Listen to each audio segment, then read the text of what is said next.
Hey there, everyone. It's GG Sober Sun. August 13th. We had but two alternatives. One was to go on to the bitter end, blotting out the consciousness of our intolerable situation as best we could. And the other was to accept spiritual help. We became willing to maintain a certain simple attitude toward life. What seemed at first a flimsy reed has proved to be the loving and powerful hand of God. A new life has been given us, a design for living that really works. All of us establish in our own individual way our personal relationship with God. Have I established my own relationship with God? Oh, without a doubt.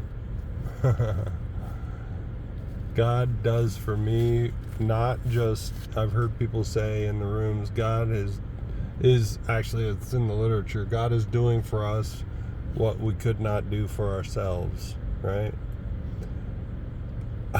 God has done for me what I would not do for myself in many cases. And He's done things for me that I didn't know I need done. To put it bluntly. So, and He continues to do things for me, even when I don't see it. He's working. He's working in my life. He's doing things. And I've seen times where these random light bulbs kind of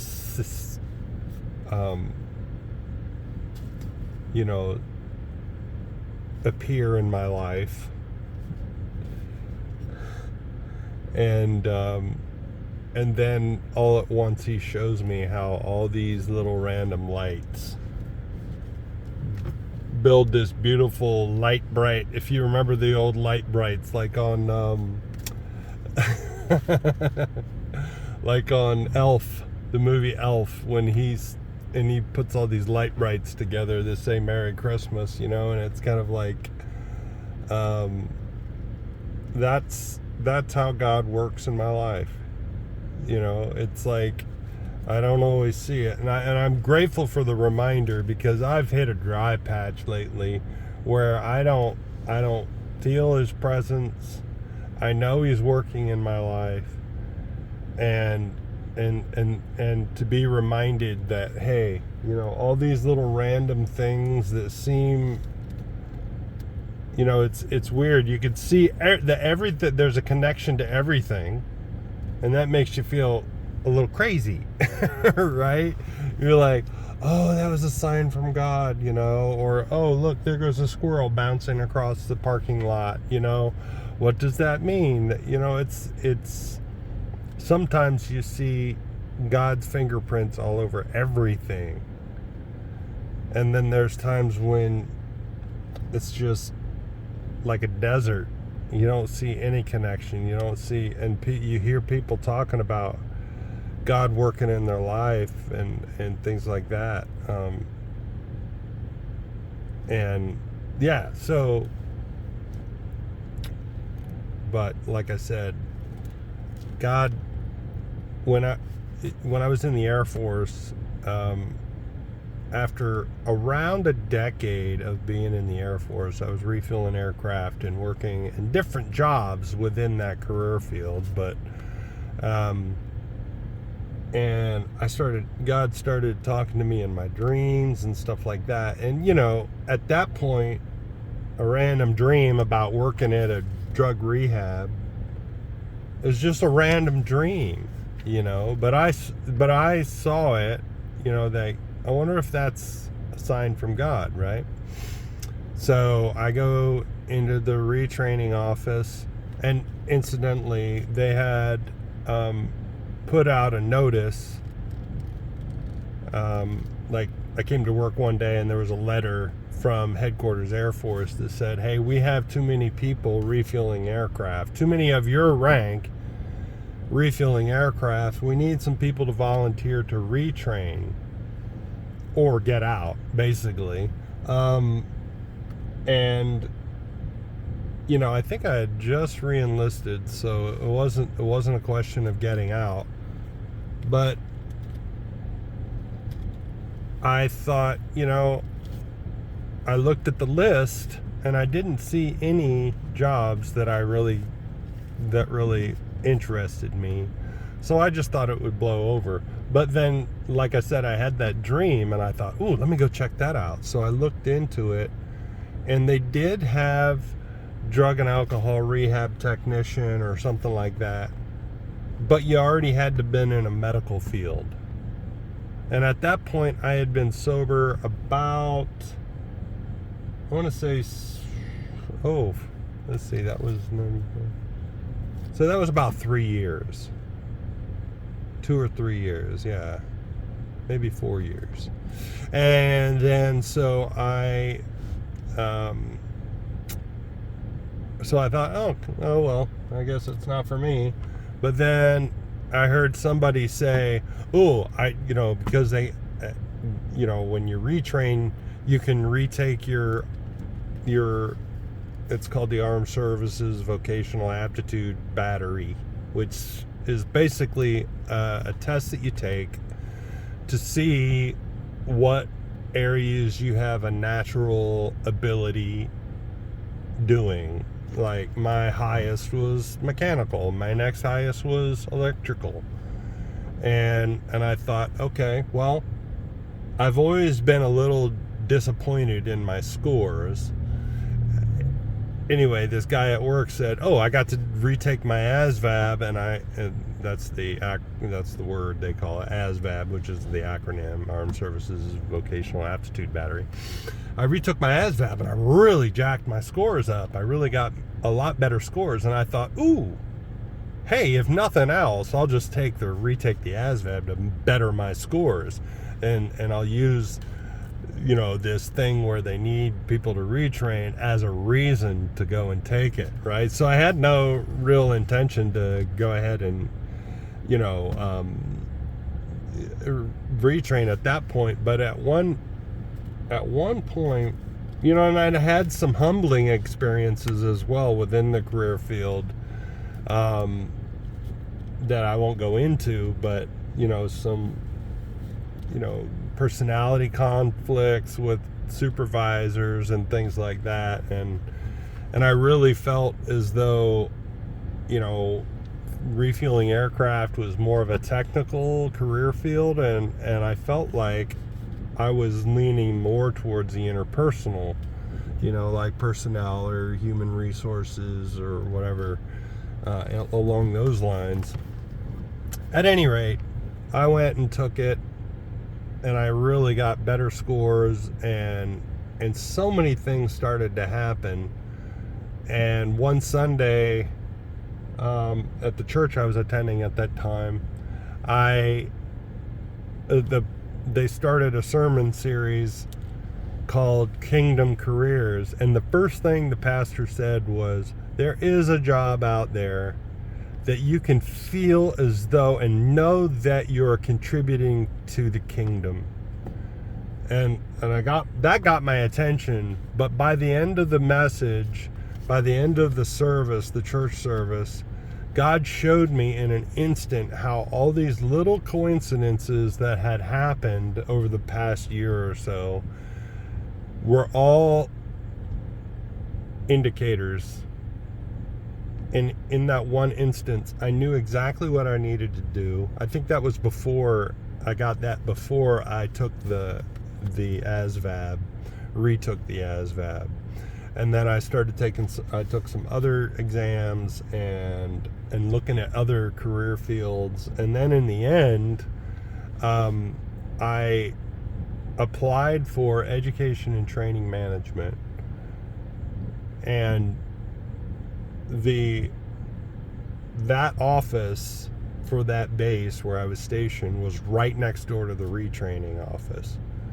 and I got an interview right away, and it was the only career field that I got an interview for. I think there were a couple other jobs that I applied for, but and it was just, it was so remarkable. And then after I applied for it, the woman in the retraining office said, well, I guess it's the standard answer. It'll be 4 to 6 weeks before you hear anything back. The next week, I got a call at home from the retraining office, and the woman was all excited and everything, and she was like, I've never got an answer back this fast. And then within a day, I got orders. And it happened, it all happened so fast, I didn't know whether the orders were in my new career field that I still hadn't retrained into yet, or my current, my career field at that time, refueling aircraft. And it all just happened so fast, and I just sat and wept, because that was really the first time in my life that I ever knew that I knew that I knew that I knew that God was intimately interested in the specifics of my life, and that He was speaking to me every moment of every day, but I'm not always tuned into what He has to say or what He's trying to convey to me. But again, I'm so grateful for the opportunity to recount this story, because there are several others, and probably countless others, that times in my life when God was speaking to me and I didn't hear, right? And I didn't recognize that He was and how He was working. But even when I don't see it, He's working. There's a song that goes like that. I love it. Meditation for the day. Make it a daily practice to review your character. Take your character in relation to your daily life, to your dear ones, your friends, your acquaintances, and your work. Each day, try to see where God wants you to change. Plan how best each fault can be eradicated, or each mistake be corrected. Never be satisfied with a comparison with those around you. Strive toward a better life as your ultimate goal. God is your helper through weakness to power, through danger to security, through fear and worry to peace and serenity. Oh, I like that part where it says, never be satisfied with a comparison with those around you.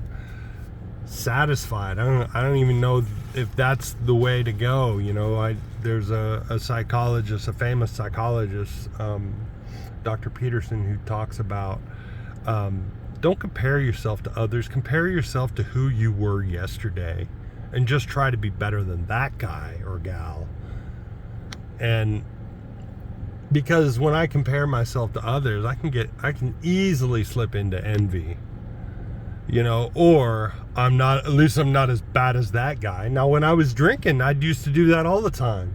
It's like anything I can do to rationalize my bad behavior. I can find people that are worse than me. And today the message at church was very similar. It's like, how dare you judge other people for the mayhem that's been created, that they've created themselves in their own life, because we all create our own mayhem.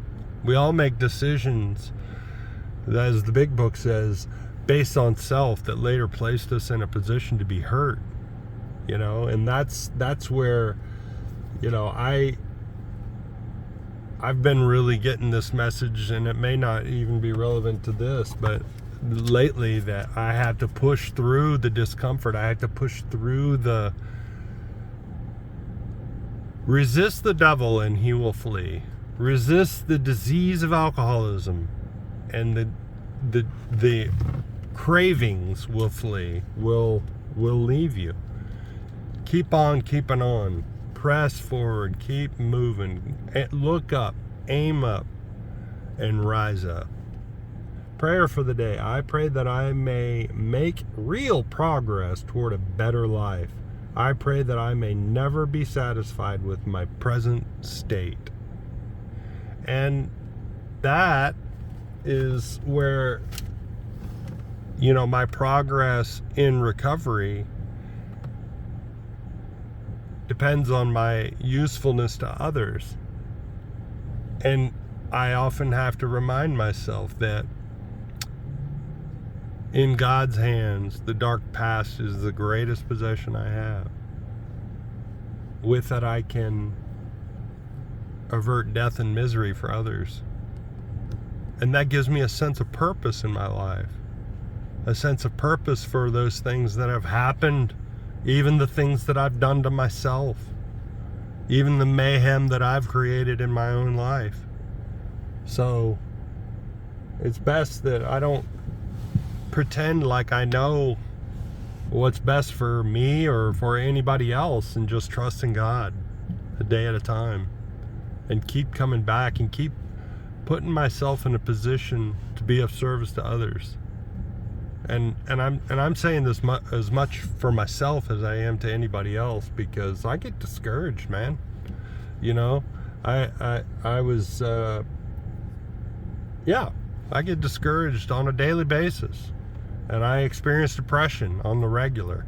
And it's just by doing things like this and going to meetings. I went to a 6:30 a.m. meeting. Oh, I was a little late, but I went to a 6:30 a.m. meeting on the beach this morning. It was wonderful, and just to share my story, a little snippet of it anyway.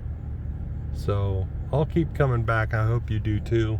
Keep on keeping on. Look up, aim up, rise up. Love y'all.